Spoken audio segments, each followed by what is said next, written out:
Annyeonghaseyo, Alma and Rayalyn. Annyeonghaseyo. Okay, so Rayalyn and Alma already received from Kim Yong-sunim, right? So I already bought pila naka-dress?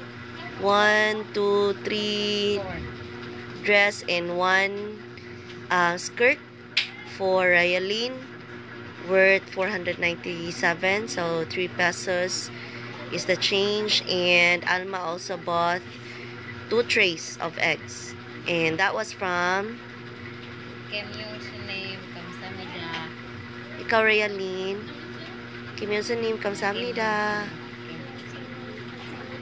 Kamsahamnida. So we will gonna send the photos of Rayalyn wearing those dresses that I bought earlier.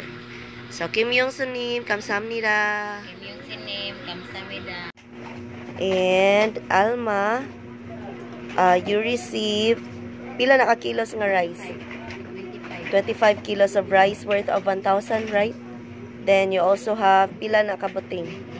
20 buting worth of 500 pesos. And that is from Mayong buntag name, kamsahamnida. Rice, 25 kilos of rice worth of the 1,000 and 20 butains worth of 500. Mayong buntag name, kamsahamnida. Kamsahamnida.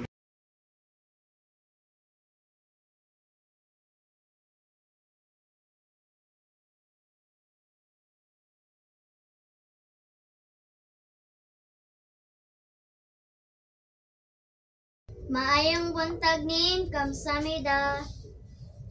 Maayong buntag nin, kamsahamnida. Emphasize, familiar, grateful, illustrate, occasionally, questionable. Annyeonghaseyo. So today we're having our test with our level 1 students. Now we are discussing expanding our vocabulary and provide meaning of each word.